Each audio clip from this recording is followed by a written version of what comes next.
سل بني إسرائيل كم آتيناهم من آية بينة ومن يبدل نعمة الله من بعد ما جاءته فإن الله شديد العقاب.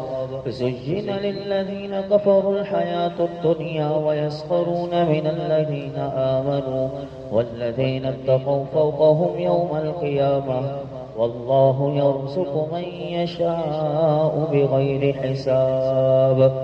كان الناس أمة واحدة فبعث الله النبيين مبشرين ومنذرين وأنزل معهم الكتاب بالحق ليحكم بين الناس فيما اختلفوا فيه وما اختلف فيه إلا الذين أوتوه من بعد ما جاءتهم البينات بغيا بينهم فهدى الله الذين آمنوا لما اختلفوا فيه من الحق بإذنه والله يهدي من يشاء إلى صراط مستقيم.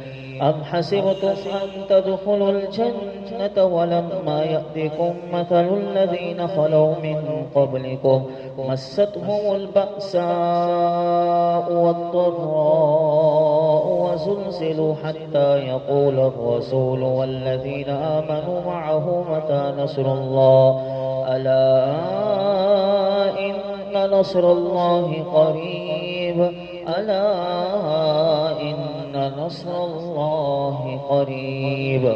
يسألونك ماذا ينفقون قل ما أنفقتم من خير فللوالدين والأقربين واليتامى والمساكين وابن السبيل وما تفعلوا من خير فإن الله به عليم. كتب عليكم القتال وهو كره لكم وعسى أن تكرهوا شيئا وهو خير لكم وعسى أن تحبوا شيئا وهو شر لكم والله يعلم وأنتم لا تعلمون.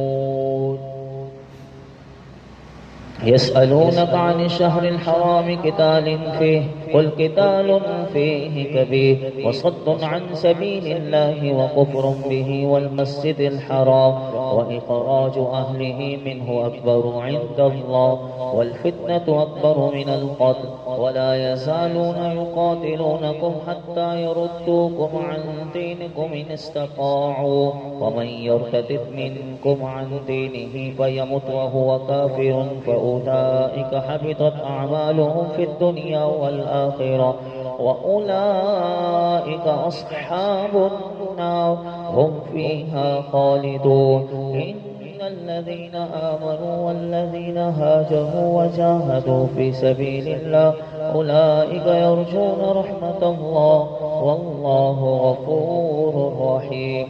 يسألونك عن الخمر والميسر قل فيهما إثم كبير ومنافع للناس وإثمهما أكبر من نفعهما ويسألونك ماذا ينفقون قل العفو كذلك يبين الله لكم الآيات لعلكم تتفكرون في الدنيا والآخرة. ويسألونك عن اليتامى قل إصلاح لهم خير وإن تخالطوهم فإخوانكم والله يعلم المفسد من المصلح ولو شاء الله لأعنتكم إن الله عزيز حكيم.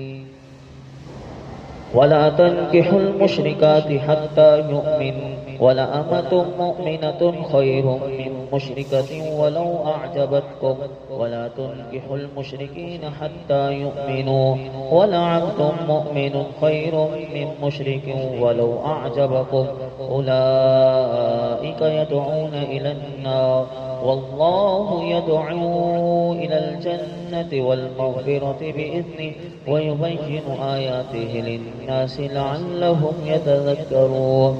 ويسألونك عن المحيض قل هو أذى فاعتزلوا النساء في المحيض ولا تقربوهن حتى يطهرن فإذا تطهرن فأتوهن من حيث أمركم الله إن الله يحب التوابين ويحب المتطهرين. نساؤكم نساؤكم حرث لكم فأتوا حرثكم أن شئتم وقدموا لأنفسكم واتقوا الله واعلموا أنكم ملاقوه وبشر المؤمنين ولا تجعلوا الله عرضة لأيمانكم أن تبروا وتتقوا وتصلحوا بين الناس والله سميع عليم. لا يؤاخذكم الله باللغو في أيمانكم ولكن يؤاخذكم بما كسبت قلوبكم والله غفور حليم.